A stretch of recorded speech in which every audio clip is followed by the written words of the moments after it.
Entrei, agora vamos ver se já entrou, peraí.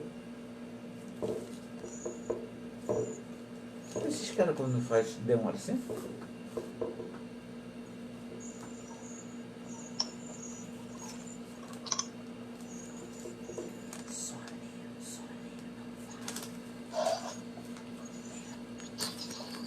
Léo?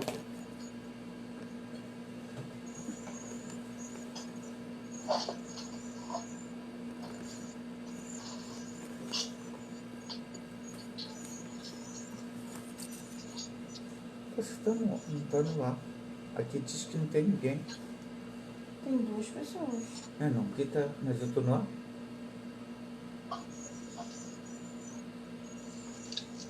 Consegue já me ver, o Rui, lá no Face?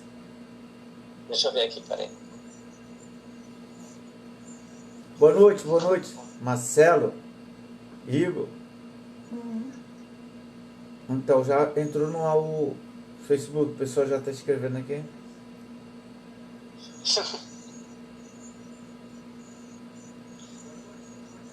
Não consigo te ver no Facebook aqui no... Olha que legal, Ponciano, lá de Sumidouro. Agora eu tô vendo aqui ao vivo. Deixa eu ver se você aparece aqui pra mim. Agora vai no... Consigo.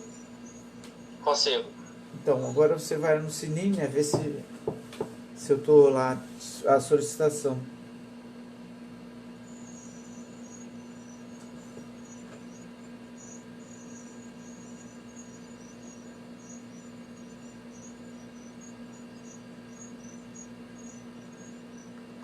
Você conseguiu me mandar o convite? Mandei. Antes de entrar. Não, tenta me mandar. Deixa eu ver se eu acho aqui.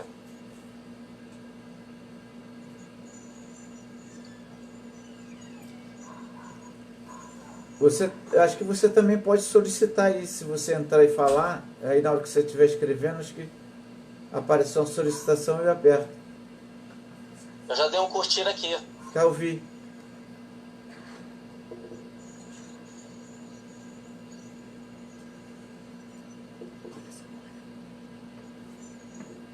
Ah, tá. Ao vivo. Tá. Já Agora botei. tô pedindo estação. Eu já apareceu aqui até você, já aceitei. Pronto. Que horas tem? 8h19. 8h19 hoje. Olha só, o Instagram, eu não sei se você sabe, mas ele dá 1 hora certinho. Então vamos desligar o Instagram. Não, então, mas espera aí. Deixa só a gente acertar o som. Tá dando um eco aqui para mim. Para você tá bom o som? Tá ótimo. Então, espera aí. Tá ouvindo bem?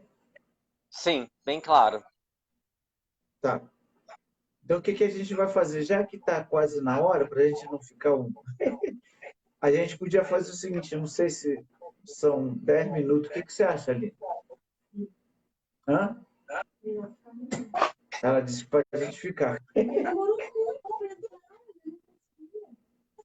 Que vai o quê? Não, então, a gente ficar logo direto, a gente desliga o Instagram, que é mais rapidinho, deixa o Facebook e a gente começa. Quem tiver aí, porque eu estou com medo da gente demorar, ou você acha que 8h30 a gente consegue acertar os detalhes? Então, eu acho que eu deixaria o Facebook. O Facebook não tem horário para terminar, não é isso? Não, ele é Então, 1h30, né? o Facebook também? O Facebook é 1h30. O Instagram, ele quando dá 1 hora, ele corta mesmo. Então, Como a gente já estava no Instagram, a gente pode deixar o canal pode do deixar o Facebook Facebook. ligado, entendeu? E desliga o Instagram, quando der 8h30, a gente começa os dois. Combinado. Fechado? Fechado. Então, vou desligar, pessoal, aqui. E quando for 8h30, a gente volta aqui para bater um papo aí. Mas deixa o Facebook ligado, né? Deixa. Na dúvida, é melhor deixar. Até Beleza, daqui a então. pouco. Tchau. Tchau.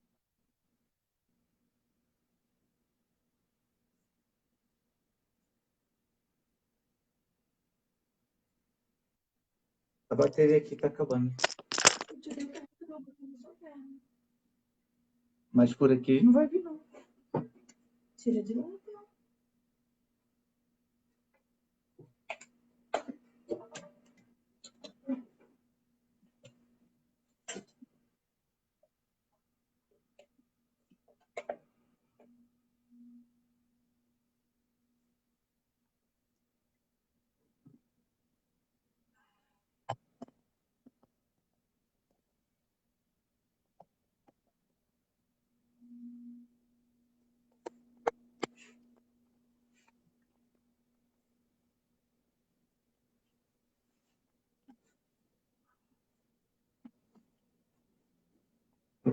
Evandro,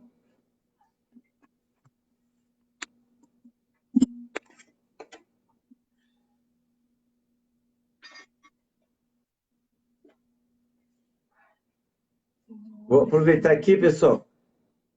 Vou assistir um pouco Pedro Suter.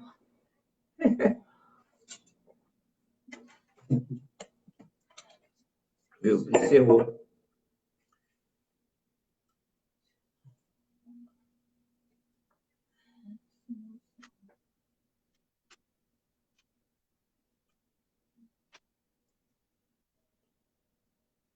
José de Carvalho, daqui a pouco, 8h30. A gente está aqui junto para bater um papo com o Rui. Beleza? 8h30 a gente vai deixar já no ar aí. Quando for 8h30 certinho, a gente está junto. Eu vou só tomar um guerguere.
Oi, quem deixou?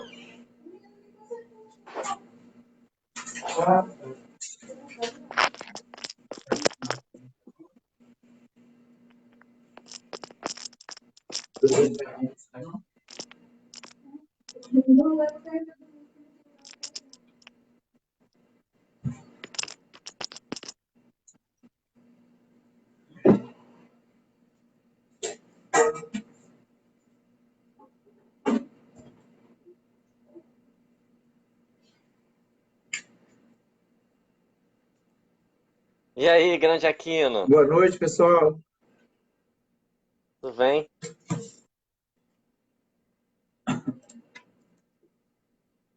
Rosinha.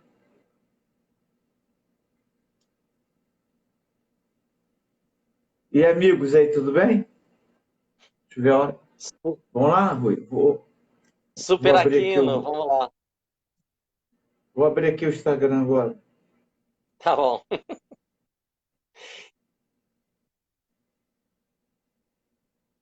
Obrigado pela oportunidade de estar aqui com você, viu? Todos nós, a oportunidade para mim, para você, para a galera aí.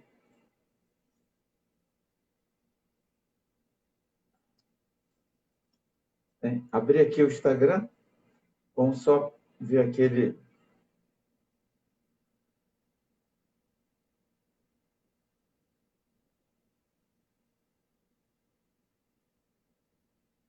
Ó, o Evandro Fly tá dizendo que quer ganhar um brinde da Ônica. Legal, legal. Opa, Boa noite, agora pessoal. vamos Estão lá. ouvindo bem?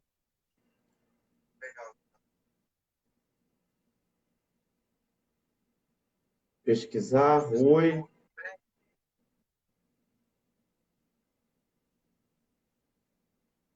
Já solicitei, tá?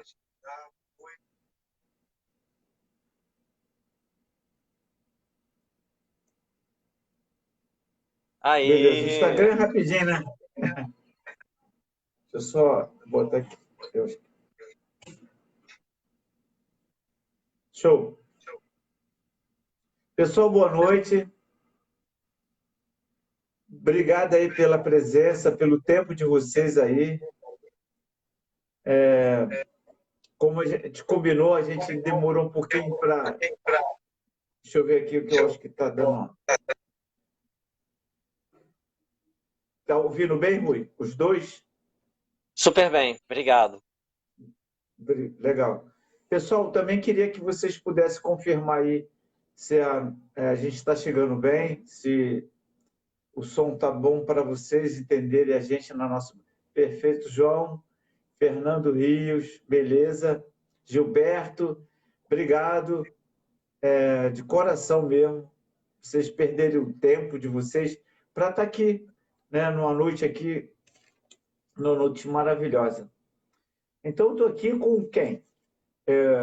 Falo aqui com meu amigo, muito humilde, né? Talentoso, carismático e tem uma história bacana no voo, muito mais antigo. Se vocês acham que eu tenho história, o Rui Morra, poxa, ele também é um pesquisador neurolinguístico, não é isso, Rui? Não, neurociência, neurociência. Neurociência. Na realidade, Rui, eu que estou dando umas pesquisadas em neurolinguística, acabei falando. Então, eu queria que você, particularmente assim, falasse para mim o que deu na sua cabeça, Rui, de chegar. de pegar uma asa, pegar um parapente e decolar. Como que é esse negócio aí? Conta aí. Alguém te chamou, te deram um bizu que o negócio era maneiro, que o negócio era espetacular, ou você já trouxe de fora, fez uma viagem? Fala pra gente aí. Não, eu morria de medo de altura, né? E eu comecei a voar com 18 para 19 anos. E eu tinha um 18? amigo meu, 18 para 19. É. E aí eu tinha um amigo meu que falou assim, Rui, você tem que conhecer o voo livre. Isso foi em 1980, né? E aí eu fui fazer o curso de voo. Na época, o curso de asa, a gente tinha que acordar 4 horas da manhã, ir para o final da Barra da Tijuca, e lá a gente descia de morrinho, né? Só que eu tinha muito medo aqui, você não tem ideia. Eu acho que eu sou a pessoa que tinha mais medo em algum curso de voo no mundo. Eu acho que essa pessoa seria eu, entendeu? E aí o meu curso realmente deve ter sido o curso mais longo da história. Eu devo ter feito mais... Normalmente, para quem não sabe, um curso de voo de asa delta demora em média uns 2 meses, 3 meses, né? Eu demorei 1 ano e meio. Eu devo ter feito umas 200 aulas. É mesmo? É. E onde E era que aí você falou? Esse morrinho era onde? era no final da Barra da Tijuca, onde passa um túnel hoje, aquele túnel lá Ah, no final da... na escolinha mesmo, ali naquela escolinha aqui. Então, é lá também que eu aprendi, no final, aqui agora tem um túnel, né? Isso, exatamente, é. Ali a gente chamava de... Eu esqueci o nome daquela escolinha. E aí eu morria de medo, até que eu tive até um incidente, um acidente, né? Porque quando você vai subindo no morrinho com a asa, para quem não sabe, um curso de asa você sobe no morrinho, né? Aí você sobe aos poucos, aí o instrutor fala, vem, e aí as pernas tremem, aí você tenta correr, aí você desce, aí você vai subindo, aí o instrutor fala, mais alto. Eu falei, não, aqui tá bom. E aí ele fala, não, pode ir mais alto. Bom, até que depois de umas 100 aulas, né, eu fui para o topo do morro, desse morrinho, e onde você decola, né, e a gente aprende um movimento chamado onde você decola, aprende a passar a mão para baixo da barra e depois você volta as mãos para cima. O nome desse movimento é o seguinte, é capotar. Então, imagina, hoje você vai aprender a capotar. Eu já tinha medo de voar. E o instrutor fala que eu tenho que aprender a capotar. E aí o que acontece? Eu decolo, né? Decolo de uns 80 metros de altura, morrendo de medo. De um lado tem as árvores, do lado esquerdo as árvores, né? E eu tinha uma reta, né, para tentar pousar, e um riozinho, né? Aí na primeira vez eu vim assim, eu não posso pousar no rio, eu não posso pousar no rio, não posso pousar no rio. Estolei já no rio, né? Posei no rio. E depois, isso com medo de passar a mão para baixo, né? De capotar, né? O movimento se chama capotar. Então, no outro movimento, né, eu subi de novo, morrendo de medo, decolei. E aí quando eu fui passando a mão para baixo, e quando eu fui voltar a mão direita, eu não achei a barra. Então a asa delta ela foi virando para a direita, virando para a direita, virando para a direita, e eu caí em cima das árvores, né? Mas não aconteceu nada. Sabe aquele ganso aprendendo a voar? Eu acho que eu era o ganso que estava tentando aprender a voar. Entendeu? Já viu o ganso posando, né? Ele vai com tudo no chão, assim. Então eu era um ganso tentando aprender a voar, um ganso bêbado, entendeu? Mais ou menos isso. Foi assim. Tá, e depois, o que fez você, mas aí você depois decolou de São Conrado com essa asa, e depois veio o parapente, quanto tempo levou de asa para o parapente? Fala aí pra gente. Então, aí depois eu acabei fazendo o primeiro voo de asa, né? Quase que empurrado. Outro dia eu vi um vídeo na National Geographic, né? Que tem alguns passarinhos, né? De uma determinada tipo de aves, né? Que os passarinhos, o ninho é feito muito lá em cima, né? Muito, muito alto.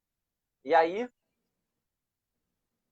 o passarinho ele não quer sair do ninho. Sabe o que os pais fazem? eles empurram esse passarinho lá em cima, né? Resumindo, eu fui empurrado lá da Pedra Bonita, né? Morrendo de medo de novo, né? Eu falei, ai meu Deus, como é que eu vou decolar daqui? E aí eu decolei, né? Num dia perfeito, mas para mim estava tudo bem estranho. E aí eu estava muito longe da Pedra da Gávea, mas para mim aquilo parecia que eu ia bater na Pedra da Gávea. Aí eu acabei posando no meio da praia e durante o voo eu falava assim, eu nunca mais vou voar de asa delta, eu nunca mais vou voar de asa delta. Eu posei, eu acho que eu vou fazer mais um voo. Isso começou em 1981 e de lá para cá eu não parei mais, né? E aí, mas eu me sinto voando há um mês. E na questão do parapente, né? Teve um suíço chamado Jérôme, que virou Jerônimo, e o François, que virou Chico. Em 87, eles apareceram aqui no Rio e eles vieram com um parapente, né? Então, isso depois de 7 anos, você conheceu o parapente. Exatamente. Então, era muito engraçado, porque quando eles vinham decolar, a gente nunca tinha visto um parapente na vida, né? E aí, quando eles vinham decolar, vinham voar, né? Aquele bando de pilotos, né, de asa ficava curioso, né? Até que eu acabei fazendo uma oferta, né? Eu falei, poxa, me ensina a voar de parapente. E aí o Jérôme e o François me ensinaram, só que o meu curso de parapente, na época, eu já voava de asa, né? O meu curso de parapente eu não sabia, achei que o curso era esse, então eles me levaram para o gramado, com o parapente tinha umas 9 células, né? Aí eu corri, tinha um vento forte, um vento bom, eu inflei o parapente, perfeito. Dei mais 4 corridas, né? Dei mais 4 corridas, que o Daniel está pedindo para tirar os comentários. Não sei por quê, mas... Bom, dei mais 4 corridas com parapente, aí o professor falou, tá bom, vamos subir para voar. E aí eu subi para voar, depois de 4 corridas no gramado com parapente, né? E na época não existia Celete, né? Na época não existia Celete. Era uma baudrier de escalada, não havia Celete no mundo. Não havia cadeirinha, essas cadeirinhas que você fabrica, que a Sol fabrica, não havia nada disso. Então era baudrier de escalada. Então eu decolei e fiz meu primeiro voo, depois de 4 corridas no gramado com baudrier de escalada. Foi assim que foi meu primeiro voo. Mas aí você se lembra se foi legal, se teve aquele medo, aquela sensação, porque você já voava com asa, né? Não, foi muito tranquilo. Por que foi tranquilo? Bom, primeiro eles não me falavam que o parapente fechava, então para mim estava tudo ótimo, né? E aí as condições estavam perfeitas, né? O vento leste, eu chamo do voo da vovó. Se eu fosse voar com a minha avó, eu voaria naquele dia, entendeu? E aí as condições estavam perfeitas. Eu amei um voo muito lento, né? Muito suave, muito fácil, né? Eu voava já né? eu voava em Nova Friburgo, eu voava no Caledônia, no Pico Caledônia de Asa, desde 1982, né? Então imagina, eu tinha uma experiência já de voo de interior boa, né? E aí eu amei, aí deixaram o parapente comigo. Eu fiquei voando sozinho. Sozinho. O Daniel tá pedindo de novo para tirar os comentários. Não sei como é que tira, Daniel. Desculpa, Daniel. Me perdoa, cara. Deixa eu ver se eu consigo tirar.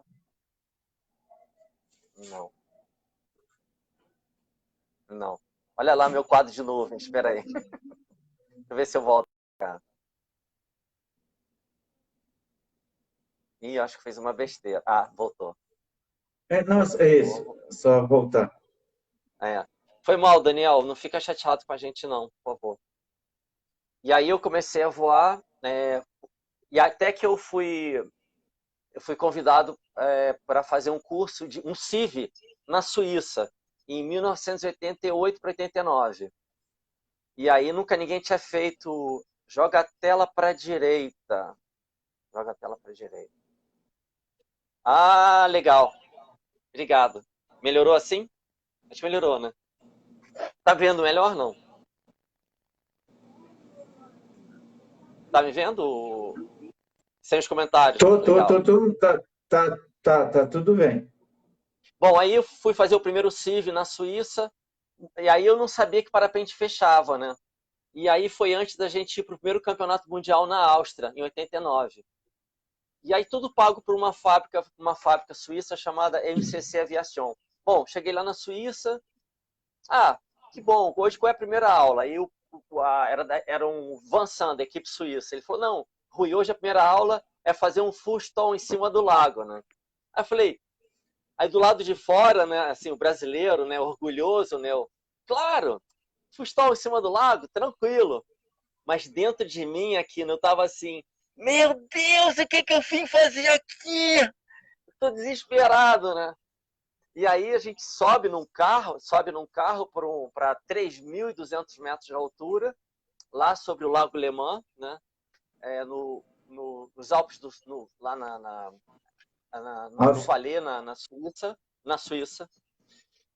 aí e a gente decolou de 3.200 metros sobre o Lago Le Mans. O rádio falava, agora puxa os freios, né? Eu tava com muito medo, cara, muito medo. Aí eu puxei uma hora os freios, o parapente sumiu atrás de mim, aí eu levantei os freios rapidamente, de uma forma desengonçada, aí o parapente passou na minha frente, eu passei e bati com a cabeça no parapente. Bateu? Assim, bati com a cabeça no parapente e ele abriu de novo, né? E aí, mas isso me deu muita confiança, tanto que quando a gente foi para o primeiro Mundial lá na Áustria, depois a gente foi encontrar o Bruno Menescal, o Tavinho, o Alexandre, a Andréa Lima, o Daniel Schmidt, né? Então, naquela prova lá tinha umas provas lá na Áustria que às vezes vinham CB, né? E como eu tinha aprendido a fazer o full stall, entendeu? Eu deixava subir, entrar no CB, aí eu fechava o parapente, saía do CB, ia para frente, deixava entrar no CB. Resumindo, mas o Daniel, ele representou bem a gente. Nós ficamos, eu acho que em 6º lugar no primeiro Mundial de Parapente, graças ao Daniel. Pô, legal. Assim. Sabe o que lembra às vezes? Você já viu o Alto da Compadecida? Já viu aquele filme O Alto da Compadecida, não? Mas tem muita gente que não viu, fala aí. Tem o Selton Mello, né? Que ele é muito mentiroso. Não é o meu caso, não, tá, gente? Ele é muito mentiroso. Então ele vai enrolando o João Grilo, Tem uma hora que o João Grilo faz uma pergunta difícil, aí o Selton Mello, não sei, só sei que foi assim. Assim. Mas é muito interessante. Você já me contou muitas coisas, mas não sabia dessa história lá. Mas houve outra oportunidade de você voltar para lá de outros anos ou só foi esse ano? Não, aí depois a gente participou de um outro Mundial na França em 91, nos Alpes do Sul. Foi muito legal, foi a primeira vez. É muito engraçado, a gente não sabia que um parapente conseguia voar tanto na época. Na época, a gente só tinha voado aqui no Brasil 40 quilômetros, né? E nessas competições do sul da França, nos Alpes do Sul, nós voávamos 90, 80 quilômetros por dia, né? Aí tava o Daniel, tava o Bruno e o Bruno Menescal, entendeu? Também estavam voando super bem, né? E foi uma competição com nível muito alto, né? Muito alto. Agora, deixa eu falar, em relação ao parapente, da primeira vez que você decolou com Baudrier para essa época aí, a Celeste e o parapente tinha mudado muito, não? De lá para cá? Não. Do ano que você começou a aprender. Sim. E quando você foi para lá, ele já era uma Selectezinha, era mesmo performance os parapentes? Bom, até esse evento aí que você... Em 89, 91, no primeiro né? Mundial. Não, em 89, no primeiro Mundial, na Áustria, a gente já tinha uma Selectezinha de madeira. Já tinha uma Selectezinha de madeira. E aí, depois, em 92, em 91, já tinha uma Select com uma proteção dorsal. Já tinha... Mas a única questão é que a gente voava muito com alguns protótipos, né? Com velas, e voávamos em condições muito fortes, né? A parte que era crítica dessas competições é que, como nós voávamos com protótipos, né? E você tinha 120 pilotos, 150 pilotos, em condições muito fortes. Geralmente havia 1 ou 2 óbitos por campeonato mundial. É mesmo? E É, reserva? Tinha reserva? tinha. A gente tinha um paraquedas reserva, me lembro. A gente, já no primeiro mundial, tinha que voar com paraquedas reserva, em 89. Mas foi bem... As condições eram muito fortes. Só para você ter uma ideia, em 91, nós voamos no local da França, que normalmente na primavera era proibido voar parapente nesse local. Entre É, 10 horas da manhã e 3 horas da tarde, em Saint-André-des-Alpes, nos Alpes do Sul. e era condição era forte assim, que proibia esse voo? De parapente, assim, de nível 4 para baixo, era só nível 5 que podia voar. Beleza. E já existia uma associação aqui no Brasil em relação para dar esse nível para vocês? Não, isso era lá na França. Lá na França, Sim, entendeu? sim. Mas como é que Sim. eles avaliavam vocês? Mas vocês não voavam nesses horários, né? Não, lógico que a gente voava nesse horário. Mas como a gente era de uma... Porque a gente já tinha o quê? Já tinha uma relação com as fábricas. O Daniel tinha uma relação com uma fábrica alemã, eu tinha uma relação com a UP, eu era piloto da UP, e tinha o Bruno e o Tavinho de uma fábrica francesa. Então essas relações já davam uma validação, entendeu? Como Sim, pilotos sim. dessas fábricas, entendeu? É. E hoje, aí, mas desse período aí, depois você voltou de novo lá ou foi a última vez que Não, você... não. Aí depois teve um outro campeonato mundial em Verbier, na Suíça, né? Nesse campeonato em Verbier, as condições eram muito fortes, então, e a gente estava voando numa condição na Suíça, onde havia um fenômeno chamado FEN, já ouviu falar? Não. Não. Esse fenômeno eles chamam de vento cobra. Esse vento derruba até helicóptero. Então, como havia uma época específica do campeonato, então a solução que foi dada era a seguinte: nós voávamos com um rádio da prova, né? E aí, se a previsão observava que tinha o FEN por perto, eles mandavam por rádio todos descerem, assim. E aí, esse vento é um vento muito forte, né? Rajadas de até 180 km por hora nos Alpes. Pô, interessante, né? É, Porque... mas esse foi qual ano que você falou que eu estou anotando aqui? Esse 93, foi em Verbier, na 93. Suíça. Então de 91, logo. Então não era por ano esses campeonatos, era um Era a período cada mais 2 largo anos. ou é porque. Ah, a Os cada 2 campeonatos anos. mundiais aconteciam a cada 2 anos. Até hoje, os campeonatos mundiais oficiais, né? Você tem hoje o PWC, né? Mas os mundiais eles são organizados a cada 2 anos.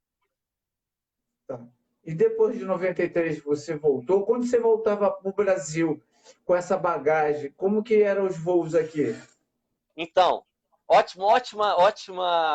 Em 91, quando eu voltei para o Brasil, nenhum parapente ainda tinha ido para o Cristo, tá? E ninguém ainda tinha ido de parapente no rotor, voado no rotor. Quando nós voltamos lá da França, o Bruno, eu e o Daniel, então a gente voltou realmente aprendendo a voar no rotor com parapente. E aí, na primeira condição de Cristo, né, eu e o Bruno, a gente foi buscar uma térmica no rotor aqui em São Conrado, térmicas de 10, 12 metros por segundo, e nós fomos ao Cristo e voltamos. Foi assim, graças a essa bagagem lá do Mundial da França. Então, mas esse foi o primeiro voo de parapente no Cristo, no caso, na época, né? Ou Então, já tinha antes eu alguém tinha da feito. asa? Então, não, antes eu tinha feito um voo de Kestrel. Já vou falar no Kestrel, não? Não, também não. Não. O Kestrel, ele voava 4-1, né? E aí tinha uma aposta que parapente não ia ao Cristo, né? E aí teve um dia que era um oeste muito forte, né? Mas eu já voava de asa, né? E aí eu percebi que havia uma formação de nuvens e que daria para tentar ir no Cristo de parapente com vento a favor. E aí nesse dia eu fui botando pedra na minha cadeirinha, né? Para servir de lastro. E aí nesse dia eu fui o primeiro a ir ao Cristo em 1990. Mas não voltei 1990. em 90. Eu tenho a foto desse voo. Mas então, foi o primeiro parapente ao Cristo na época, não?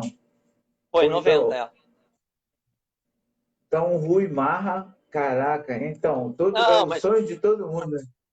foi por Ah. acaso, não tem nada, não tem mérito nenhum, Não, não. Tá tranquilo. mas você fez essa análise que você falou. Você estava voando e observando e você viu que tinha uma condição. Beleza, você foi. E é uma boa, né? Voltar no futuro. Mas desse período de 91 a 93 que você foi para o campeonato, você tentou outras vezes para tentar voltar? Mas antes de Tentei, você não. falar que não voltou, antes de você falar Tentei. que não voltou nessa, onde você pousou essa vez que você não conseguiu voltar? Então, eu posei no Jockey Club. Na realidade, eu cheguei na frente Ah, das no asas Jockey. nesse dia. E nenhuma asa voltou. Nós posamos no Jockey Club ali no Rio de Janeiro.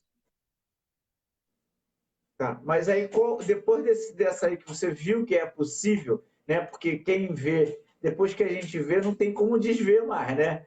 Então, qual foi o período depois de 90 que você foi no Cristo de novo? Foi em 91, foi quando eu tinha voltado da,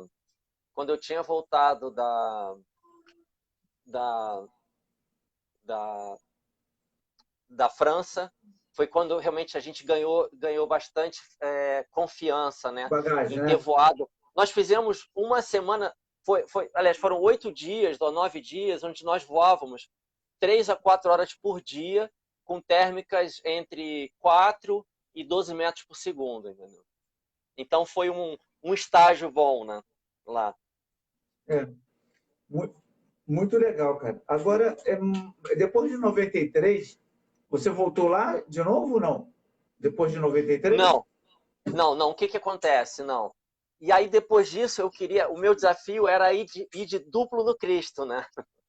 E aí eu acabei indo fazendo um Ah, primeiro duplo com um aluno meu chamado Ludim, né? O Ludim, a gente foi de duplo numa vela linda, né? A gente foi até o Cristo, só que a gente posou ali embaixo, na saída do túnel Rebouças.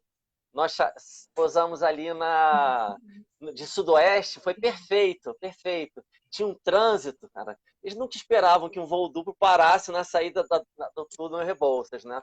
Mas eu posei com toda a segurança com esse amigo meu, com o Ludim, e eu vou até falar com ele sobre isso. E aí depois, maneiro. depois em 98, eu fui com a mulher do. Fui com a minha ex-namorada, com a Valéria.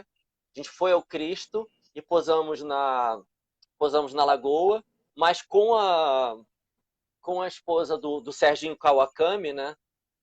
Eu decolei de São Conrado, fui até o Cristo e voltei no rotor dos Dois Irmãos e voltamos para São Conrado, de Conseguiu sudoeste, voltar? pelo rotor dos Dois Irmãos, é. Muito bom. Isso foi em 98, né? 98, exatamente. E aí quem Cara, estava junto agora nesse você. voo comigo era o Márcio Pinto. O Márcio Pinto nunca tinha ido ao Cristo. E aí eu estava indo de duplo, ele estava vindo no caminho atrás, né? E aí, naquele dia também, algumas asas não conseguiram voltar. E eu voltei na linha que tinha em cima do Dois Irmãos para dentro da Lagoa Rodrigo de Freitas, né? E aí nós viemos, eu e o Márcio Pinto, eu de duplo, o Márcio Pinto de solo, e aí a gente posou de volta em São Conrado. Falando nisso, eu queria mandar um abraço para todo mundo aí. Márcio Pinto, Bruno Menescal, todo mundo, né? Que eu sei que uma hora essa gravação vai ficar e a gente precisa engrandecer certas pessoas que fizeram a diferença no passado. E agora você contando essa história é maravilhoso, né? Aí, desse aí, você já tinha essa... você voava mais nessa época de 98 mais na asa ou mais no parapente? Então, nessa época, eu fazia 200 duplos por mês de asa, e nos intervalos dos duplos de asa, eu fazia os voos de parapente. Eu fazia... Então, cada vez que eu posava, não tinha um passageiro... Às vezes, por exemplo, o rapaz estava montando a minha asa num dia que o vento estava muito bom, né? Aí eu decolava de parapente, ficava voando. Quando ele terminava de montar a asa, eu posava na rampa e decolava de asa. Então, você era um verdadeiro fominha, né? Era, Bom, é muito bom, né? Estar lá era. em cima, Rui. Mas teve um evento que eu me lembro uma vez que você me comentou, até tem uma foto, você pousando na mosca. Houve alguns eventos lá em São Conrado. Que característica foi aquele evento que eu sei que você voou? Eu não sei se foi no duplo ou no solo que você pousou na mosquinha lá. Não, foi no High Level. O High Level era uma competição internacional feita pelos irmãos, pelo Pedrão e pelo Claudão. Era uma competição internacional de um nível muito alto, né? E teve um High Level que eu entrei de parapente, mas nesse High Level eu já não treinava tanto, foi em 96. Mas eu já praticava High Level. Eu fiz o seguinte: eu acordava bem cedo, 4 horas da manhã, e fazia as minhas práticas de yoga, de meditação e visualização para ganhar o campeonato, né? Até com fins mais mundanos, né? E aí eu entrei no campeonato já sentindo que eu iria ganhar o campeonato. Era um campeonato que tinha uma triangulação, não era só a mosca. Você tinha que decolar, voar em cima do Hotel Nacional, voltar para a rampa. Então era um campeonato bem desafiador. Então nesse campeonato eu até caí com um dos meus ex-alunos, que é o Renato Pereira, né? Lembra do Renato, pai da Camira? Camira foi minha aluna também, foi recordista mundial de distância, né? E aí foi um Também campeonato bem voava pra desafiador. caramba. É, e aí eu acabei ganhando esse campeonato, mas eu atribuo bastante, não a parte técnica, mas a parte emocional das práticas de meditação e de yoga que eu faço, né, que mudaram a minha vida. Essa parte de yoga, né, eu tenho pesquisado, né? É tipo um controle emocional, você visualiza já antes de ter alguma coisa. Me fala aí, assim, só Bom, curiosidade mesmo.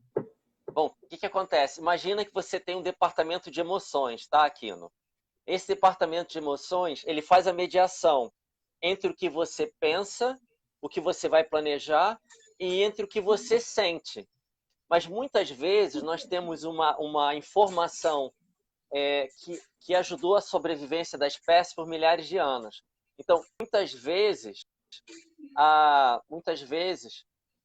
o que a gente sente desliga o que a gente pensa para você atacar ou fugir, entendeu? Então, é esse domínio dessa mediação entre o cérebro e o coração que a yoga, através de algumas posturas, ela vai te dando um controle do que você pensa com o que você sente. E a meditação, ela vai acalmando os seus pensamentos, entendeu? E é como se... Vou te dar um exemplo, você vai entender. Imagina que a nossa mente é como se fosse uma carruagem puxada por 100 cavalos selvagens, que eles ficam entre o passado e o futuro, entre o passado e o futuro, entendeu? Então, a meditação faz com que esses cavalos selvagens venham para o presente. Ficou mais claro agora? Sim, sim, sim. E aí você consegue visualizar mentalmente esse voo, essa prosperidade, né, vamos botar assim, para aí o corpo ele reage com esse movimento porque ele consegue ver antes de ter, na realidade, né? Então, aí já é uma outra etapa, que é a etapa da visualização. Essa etapa da visualização, ela pode ser posterior à prática da yoga e da meditação. Então, nessa prática, eu visualizava que eu já havia ganho o campeonato. Não é que eu ia ganhar. Isso já tinha acontecido.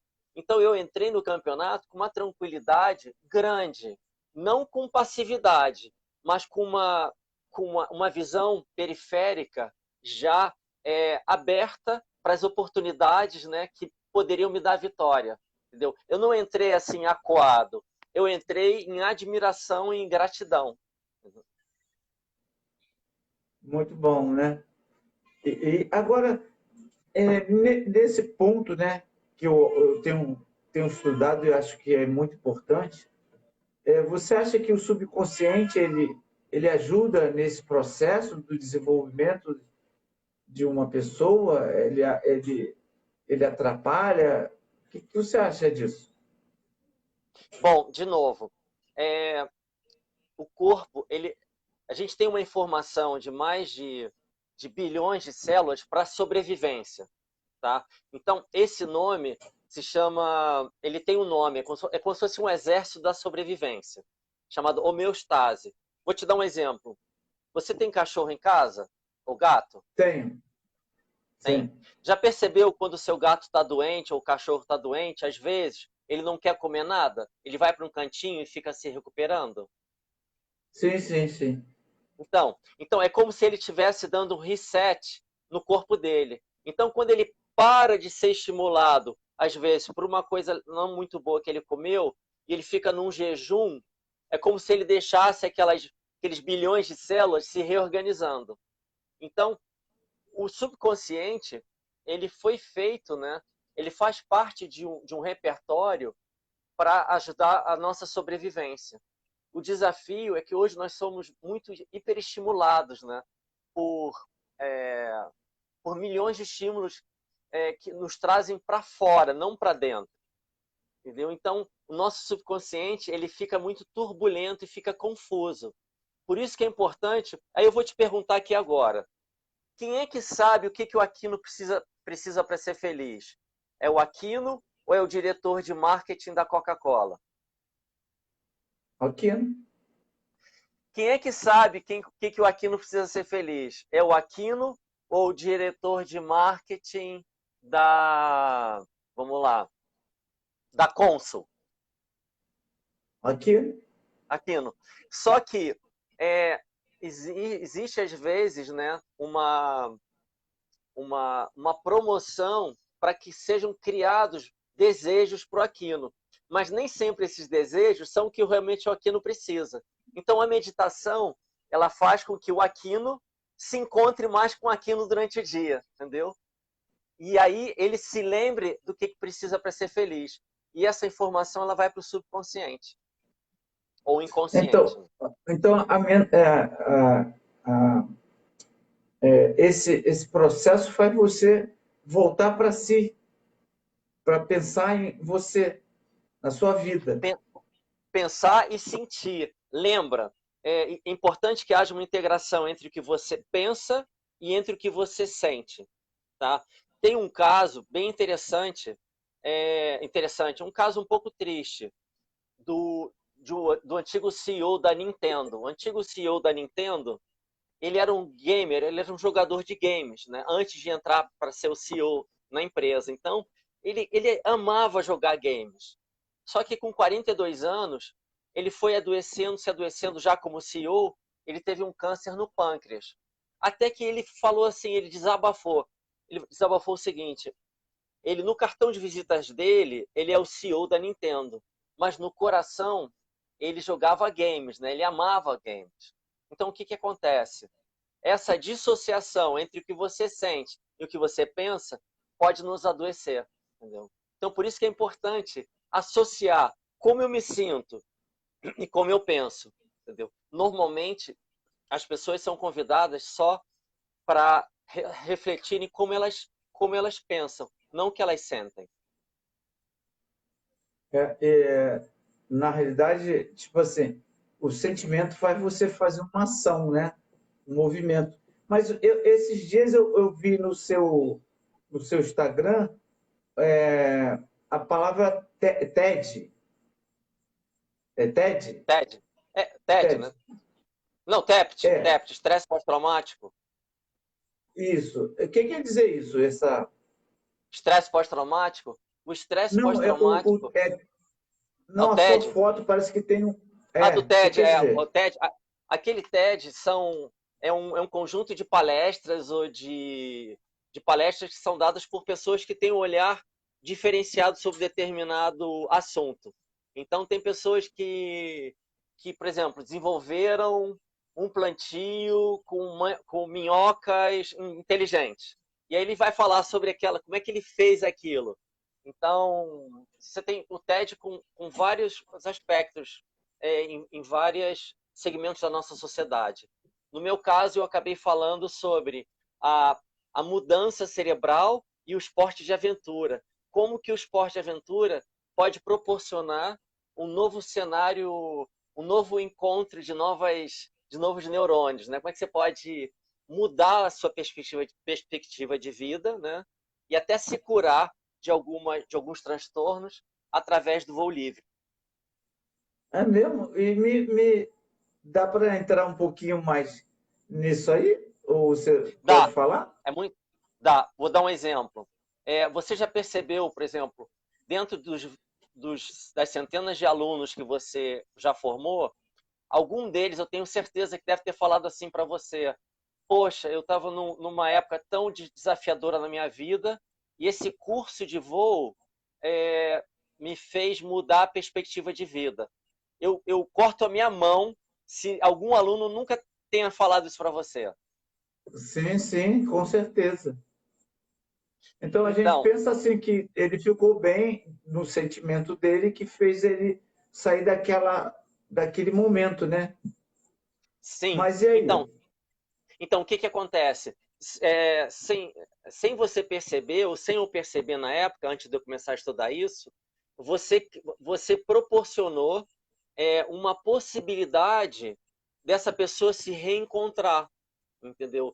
Através do voo e através das conexões. Porque você deve ter percebido também, nós somos seres sociais. Nós fomos feitos para nos conectarmos, mas conectarmos com qualidade, tá? Com qualidade. Então, percebe que aquela pessoa que começou o curso com você, que era mais introspectivo, que veio te agradecer, e que geralmente depois do voo, o que acontece no voo do interior? As pessoas vão embora para casa ou elas vão conversar entre elas e celebrar essa cumplicidade? Vai se reunir, né? Exatamente. Então, o que a gente está falando? Então, a gente está falando de um propósito que essa pessoa aprendeu através do curso de voo livre, e a gente está falando o quê? De uma qualidade na conexão, que é a celebração dessa cumplicidade. Assim. Ah, é maneiro. Mas isso você pensou, estudou, ou isso você foi analisando no processo da sua vida e essas coisas? Não, isso eu fui estudar. Hoje eu quero agradecer demais. Hoje eu pertenço a um grupo de neuroimagem e psicofisiologia no FRJ na medicina, liderada pelo professor Tiago Arruda Sanches. O professor Tiago é um neurocientista com foco em regulação das emoções. E aí eu participo desse grupo desde 2015, lá no Fundão, no Hospital Clementino Fraga. E essa participação, junto com a metodologia científica, realmente, junto também com a pós que eu fiz em biopsicologia em 96, aliado a esse novo estágio dentro do Fundão, ele trouxe realmente um olhar, né, sobre a ciência, né, sobre esses fenômenos, né, esses eventos especiais, essa transformação. Essa transformação na ciência é dado o nome de plasticidade cerebral, que é a capacidade dos neurônios, né, eles se encontrarem de outras formas, fazerem novas conexões, novas sinapses. Você ainda faz os dois voos hoje, ainda tanto asa como parapente? Faço os dois voos. Eu amo voar de asa delta. Eu amo voar de parapente. Assim, eu acho incrível. Os parapentes de voo duplo, eles evoluíram bastante, né? E aí, dessa forma, você, por exemplo, voar com pessoas com problema, com deficiência física, com limitação física, você já deve ter voado com muitas pessoas assim também. Então, é um Sim. esporte hoje que dentro de um cenário de segurança, né, com uma metodologia, né, não não de uma forma inventada, né, porque é importante que a metodologia ela seja reprodutível. Então, existe uma sequência, né, na instrução do voo livre. Tá? E o parapente, um fator que eu acho interessante, que o parapente ele é muito fácil de enganar o aluno, porque ele não tem uma janela de velocidade muito grande. Então, quando você infla o parapente vem para cima da sua cabeça, se o instrutor não for consciente e desenvolver realmente um curso com aerologia, meteorologia, porque voar de uma montanha, isso é só 10% do voo. 90% do voo é a micrometeorologia. E isso eu não vejo muito nas aulas dos professores de parapente. Né? E nós já perdemos, assim, vários amigos nossos, campeões de outros países, morreram porque eles não souberam identificar e acharam que eram mais fortes do que as condições. Então, você então concorda comigo que você tem visto algumas notícias, principalmente o mês passado, né, e o retrasado, teve muito acidente. Você chegou a chegar nos seus ouvidos esses acidentes? Sim, eu soube de alguns acidentes, né? Lógico que eu fiquei muito triste, e é um esporte que, de novo, eu não vejo realmente essa consciência por parte de algumas pessoas que se chamam instrutores, né? E tem até, às vezes, canais assim que eu vejo com uma repercussão grande, né? Utilizando recursos assim que são muito atrativos do ponto de vista estético, mas vazios do ponto de vista técnico, entendeu? Que isso leva realmente aos acidentes. Aí eu volto para aquela questão que você me passou, que quem me vai fazer feliz é eu ou essas informações que me enganam, que me diz que a Coca-Cola, o marketing faz me enganar e levar para aquele sentido, não, mas pelo que eu quero. Isso é interessante, não é por aí, né? Sim, é por aí. Isso, exatamente. Mas o que acontece? Existe realmente, a gente tá vivendo pontos positivos, né, da questão, por exemplo, de um Instagram, de um Facebook, mas ao mesmo tempo nós temos pontos, né, que nos fazem, às vezes, tentar parecer pessoas que nós não somos, né, realmente. Né? É Então, isso aí. na realidade, indo além da miopia da felicidade, você se conectar com o Aquino se conectar com o Aquino, o Rui se conectar com o Rui. Se der para voar, ótimo, excelente. Mas eu não projetar a minha felicidade no voo, nem nesses vídeos, né, onde você traz uma miopia, né, de felicidade para as pessoas ou de uma superioridade, e até mesmo sem ter as credenciais corretas para a prática do esporte. Rui, aproveitando aqui, eu sempre quando eu faço minhas lives, né, eu faço um sorteio. Você me permite uma brecha só para mim, porque a Aline, ela faz uns sorteios que eu Claro! faço uma mentoria. Então, a quem compartilhar aqui nossa grande conversa, a Aline vai sortear uma mentoria, também vai dividir para uma revisão, né, de um reserva que eu acho muito importante, e também uma imersão, que eu tenho um canal no Telegram, onde eu faço muita coisa lá que eu aprendi na Suíça, lá em Villeneuve. Então, Villeneuve! são 4. Villeneuve é maravilhoso, né? Foi lá que Então, eu fiz o meu Hã? CIV. Foi lá que eu fiz o CIV. Pô, então você decolou lá da rampa lá da homologadora. E a Lanzolé hoje, né? Ele tem na base uma certificadora chamada Parateste. E o Bruce, né, que veio aqui no Brasil, me convidou, viu voando, fazendo manobra, e eu acabei sendo convidado para ir lá pelo Alan Zolé, que é da Parateste, E aquela rampinha lá já me deixou muito feliz. Muitos testes lá, maneiro, maneiro, né? Lugar Muito. bonito, agradável. Mas vamos lá, vamos para o sorteio. Então, aí o sorteio seria essas quatro coisas. Seria uma mentoria, uma revisão de reserva e de uma vela.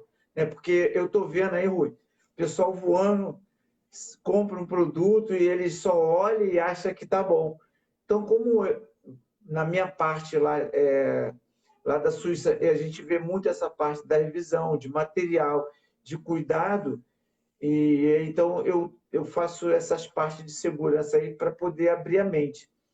Mas eu queria também saber de você, fora o sorteio que a galera está ouvindo, assim, hoje, você acha que essas informações que são imediatas, que estão chegando para os alunos, né?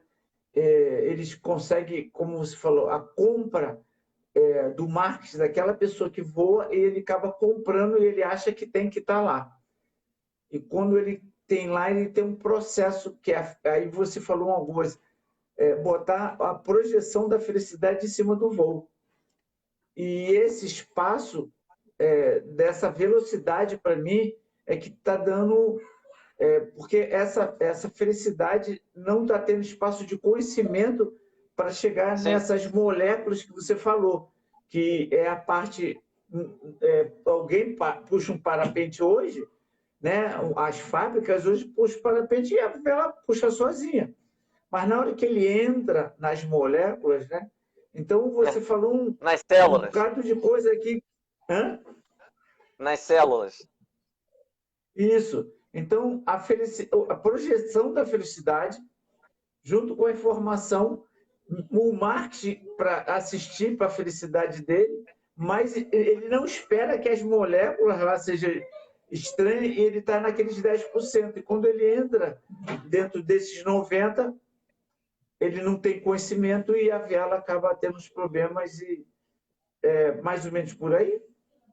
Sim, exatamente, exatamente. Até eu vejo às vezes dentro isso aqui, gente, é mais uma fala mais técnica em relação ao esporte do parapente, né? E Sim, sim. você olha às vezes um exemplo de uma pessoa, por exemplo, no caso eu falei, eu dei 4 corridas no gramado, mas eu não tenho orgulho disso, entendeu? Eu dei sorte, porque esse esporte na Suíça, por exemplo, nos anos 80, final dos anos 80, ele ia ser proibido na Suíça de tantos acidentes que foram causados. Então eu acho que a gente pode estar começando a viver esse ciclo aqui no Brasil. A gente pode estar começando a viver esse ciclo no Brasil, onde você vê hoje, assim, pseudo-instrutores, né, fazem um voo com um equipamento X. É a primeira vez que eu faço um voo com... Eu sempre esqueço o nome daquele parapentezinho menor. Qual é o nome que eles dão o nome? Speedfly. Speedfly. O meu primeiro parapente tinha 9 células, era um Speedfly, entendeu?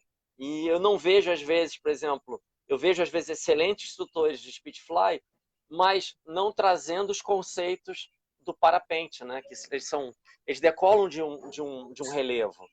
E você vê, por exemplo, a questão da micrometrologia, que ela pode ser, o desconhecimento ela pode ser fatal para um piloto de Speedfly, tanto que já ocorreram vários acidentes fatais com Speedfly, com pilotos que provavelmente, amigos nossos, né, irmãos nossos, que eles pularam essa etapa da micrometeorologia.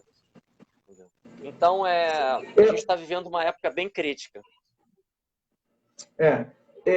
Assim, essa micrometeorologia, na minha opinião, assim, eu já ouvi comentários de a pessoa falou assim, não, eu estou entrando no voo só para... não quero ser profissional. Mas eu entendo, Rui, que independente de o cara ser profissional ou amador, ele está pegando um parapente e ele está indo voar. E quando ele vai voar, ele entra numa configuração lá, né, naquela local lá, de que ele precisa dessa informação. Porque se ele pode ser amador ou não, o parapente ou a natureza, ela não quer saber se você é bom ou não. Ela vai te cobrar, né? Por aí? Exatamente. A minha sorte, que na época eu já tinha 7 anos de voo de asa, ou seja, eu já tinha ideia, uma boa ideia da questão da micrometeorologia. Provavelmente, se eu tivesse começado, dado os 4 voos, as 4 corridas no gramado, sem ter voado de asa e subido para voar, provavelmente eu não, tava mais, não estaria aqui conversando com você. Entendeu? Sim, com certeza, porque a sorte, né? Graças ao Senhor, está aqui com a gente, mas ela não é permanente. Então, se você não tiver um conhecimento para poder buscar, né, o detalhe que eu acho assim, que essas informações estão tão bastante ali, como você falou do marketing, que a pessoa acaba estudando, mas não praticando. E ela você falou que tem o parapente tem o quê? Um espaço, né? Que ele não consegue, um espaçamento, que você falou uma coisa legal. Me repete aí de novo, só para mim. Eu não me lembro do que seria. Quando você disse que quando você ir para o parapente vai voar, esse espaço, né, da micro, Da ele micrometeorologia. isso. Então, você entra nesse espaço, né? Que se Sim. você não souber como administrar, e talvez você concorda comigo também que o sentimento, o sentir, ele é muito importante no voo? Ele é muito importante. Lógico, ele é fundamental, porque, vamos lá, dentro da ciência, imagina que você tem 2 mecanismos no cérebro, tá? São mecanismos de identificação de ameaça, tá? E ele é mediado por um conjunto de estruturas cerebrais. Uma dessas estruturas é a amígdala cerebral. É como se fosse um disjuntor de ameaça. É um disjuntor. Quando ele sente, não é quando você pensa. Então, você percebe, às vezes, algum tipo de ameaça a 12 milésimos de segundos. Então, você nem está enxergando, mas já está sentindo. Então, é importante você, você sentir, escutar o seu sentimento. Entendeu? Então, e sair daquela viagem do ego, né? Ah, já que eu subi até aqui, eu tenho que voar. Esse é o caminho do cemitério, né? Subi até aqui, eu tenho que voar. Assim, quantas vezes, né, amigos nossos que pensaram dessa forma, né, e chegaram lá na rampa, o vento não estava bom e eles se machucaram, né? Quantas É. vezes, né, quando eu vou voar, Aquino, eu uso uma estratégia. Sabe qual é a estratégia? É a seguinte: quando eu vou voar com alguém, eu fico imaginando os meus pais me olhando na rampa, eu fico imaginando a família daquela pessoa que eu vou voar me olhando, eu fico imaginando o diretor da ANAC me olhando na operação, entendeu? Então é como se fosse um comitê. Então eu tenho que ter uma unanimidade na minha imaginação desse comitê de segurança. Com isso, é uma arma para o meu ego, entendeu? Então, essa é uma forma que eu utilizo para esquecer que eu fui 2 vezes campeão brasileiro, campeão recordista sul-americano de distância, que eu já voei com mais de 30 mil pessoas de asa, entendeu? Com mais de 4 mil pessoas de parapente. Então, isso é uma forma de trazer a mente para o presente, entendeu? E não ficar iludido pelo ego. Muito bom, gostei. Eu estou anotando aqui porque, como eu tenho essa mentoria, e eu acho que são informações.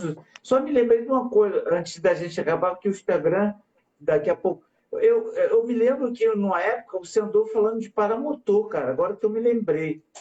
Você chegou a voar, ainda voa? Me fala aí. Então, em 94, 95, o Bruno foi o primeiro brasileiro a voar de paramotor. E em 95 eu fiz uma parceria com o Paul Geiser, né? E nós importamos alguns paramotores para o Brasil, os primeiros, eu acho, depois do que o Bruno havia importado. E a gente fez o primeiro projeto da Coca-Cola. Foram 10 paramotores da Coca-Cola sobrevoando o Brasil inteiro, né? Em 96, né?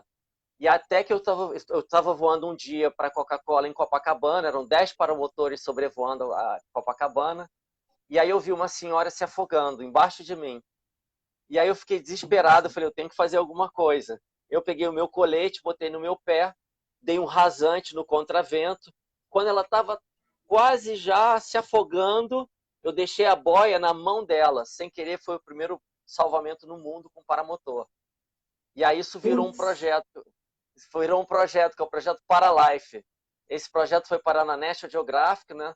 Nós fizemos um patrocínio do Gasoduto Bolívia Brasil, Coca-Cola, Pepsi, 7-Up e Estácio. Nós fizemos mais de 300 salvamentos. Maneiro, cara. Para você, a gente ia deixar esse ponto de fora, hein? Muito bom, muito bom. Porque, na realidade, eu admiro muito o paramotor, essa oportunidade, né? Tanto que a oportunidade é pensamento. Eu conheço muita gente que tem feito com paramotor, gente que, tipo assim, em áreas grandes que teria que contratar avião, aí Sim. amigos meus voam fazendo até mapeamento. E agora você falou sobre um salvamento. Muito, muito interessante, cara. Mas aí, conta só rapidinho. Você viu, voltou lá, pousou na terra. Pelo rádio. Fala aí. Pelo rádio eu já tinha avisado ao meu assistente para avisar o bombeiro que a menina já estava salva, a senhora já estava salva. Então ela foi salva sem nenhuma sequela. Então, mas como que você pegou essa boia? Eu só não entendi. Eu já voava com a boia para mim. Eu já voava com as boias para mim mesmo. Tá. Para sua segurança, né? Sim. Isso muito em 96. Bom. Mas aí, não, eu já anotei aqui, a boia 96. Cara, eu acho que você tem mais coisas aí escondidinha e não quer falar pra gente. Me fala um voo de alguém, né, que você possa, de um passageiro, vamos botar assim, que você ficou muito emocionado, né? Porque voar, Tá. a gente fica emocionado, mas você ficou bem assim, teve alguma experiência? Bom, dentro dos 30 mil duplos, né, a maioria deles realmente eu fiquei muito emocionado. Um é o Vitor Prude, né? O Vitor Prude é um dos meus melhores amigos. Ele é filho também de um casal de amigos muito querido, né? E ele passou ele teve um AVC por uma formação congênita com 16 anos, e a gente começou a fazer um tratamento mais pela parte da neurociência. E aí, para que ele pudesse se empenhar mais, eu falei, olha, se você fizer essa tarefa, você vai ganhar um voo. E ele ficou com severas sequelas de fala e de caminhada. Ele não consegue ainda caminhar em pé grandes distâncias, mas ele já está começando a ficar em pé. E aí, nós fizemos o nosso voo duplo, o Vitor Prude. Quem quiser pode acessar o canal dele no YouTube. Hoje ele desenha, é um empreendedor de camisetas, né? Esse foi um dos voos mais emocionantes da minha vida. E o outro foi quando eu fui voar com um americano, né? E eu sempre perguntava, hoje eu não pergunto mais, na subida da rampa, pergunta, o que você está fazendo, o que está te motivando a fazer esse voo? E aí ele chegou para mim e falou assim, olha, Rui, o sonho do meu filho era voar, né? E o meu filho morreu de câncer há 1 mês. Eu estou vindo aqui para ficar um pouquinho mais perto dele.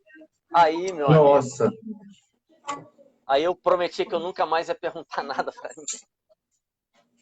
Porque foi forte, eu chorei demais, assim. Só que eu tinha que disfarçar o choro um pouco, né, para ele não ficar impactado. Mas eu chorei muito, cara, chorei muito. E o outro foi com um cego. Era um cego, né, que era ele havia ficado cego em inglês, haviam jogado ácido nos olhos dele na Inglaterra, e ele tinha ganho, o sonho dele era voar no Rio de Janeiro. E ele veio com o filhinho dele, né, de 4 anos de idade, né, uma viagem paga pela BBC de Londres. Aí, antes de eu decolar com o pai dele, né, aquela alma de 4 anos chegou para mim, falando inglês, por favor, toma conta do meu pai, é o único pai que eu tenho. Aí eu com óculos escuros de novo, chorando muito, muito. Esse foi o exemplo dos voos. Assim. Eu acho que o tempo no Instagram vai acabar. Hein? A gente vai se despedir aqui, Rui, né, eu agradecer Bom, para poder pelo menos ter uma despedida, né? Mas foi sim. muito bom. Eu fiquei encantado. Eu tô assim, quem não está aqui perdeu, mas como a gente compartilha e vai chegar em ouvidos de muita gente, acredito que quando as pessoas ouvirem essa nosso bate-papo, vai abrir bastante mentes de pessoas. E eu fiquei assim bem essa parte que você falou, projeção da felicidade em cima do voo. Essa me A encantou. miopia da felicidade. E é isso que está acontecendo, né? Que as pessoas estão jogando, projetando toda a felicidade no voo. E a gente tem a nossa família, a nossa vida, Sim, e tem todo um. Hã? exatamente isso. Então, eu queria agradecer todo mundo, também queria que você despedisse do pessoal. Eu juro para você que eu não esperava um bate-papo tão profundo, né? E que infelizmente, alguns entendem isso e outros não, mas é uma coisa que eu quis entrar profundamente, né? Nem falando do voo, que eu acho que isso é profundo. Eu ainda falo, Rui, assim, quer conhecer um homem? Pergunto quem é o pai e quem é a mãe. Então, na realidade, é profundo as coisas. O voo, se você estudar, é lá na profundeza de cada um. Beleza? Eu te Sim. agradeço. Se você puder se despedir aí do pessoal. Então, eu quero agradecer muito a você, a sua esposa, pela oportunidade, a sua família, a todos que tiveram aqui nessa nossa jornada, né? Eu quero terminar esse encontro com uma frase que representa o voo, que eu aprendi com a Leilani Neubart. A aventura pode ser louca, mas o aventureiro não. Ah, muito bom, hein? Eu tô anotando, hein, cara, essas suas dicas aí. Então, mais uma vez, obrigado, pessoal aí que ficou até agora. Muito obrigado de coração. Eu sei que vai ter muito comentário. E depois a gente vai bater um outro papo fora, porque eu preciso de algumas ajudas para algumas pessoas que eles entendem isso que a gente bateu um papo, eles precisam se aprofundar mais. Mas isso a gente conversa depois, se você me der essa oportunidade, tá Claro! bom? Tchau, pessoal. Beleza? Obrigado. Tchau, tchau, tchau, tchau. Aline, pode encerrar aqui. É só apertar aqui e encerrar. Tchau, tchau, Rui. Obrigadão.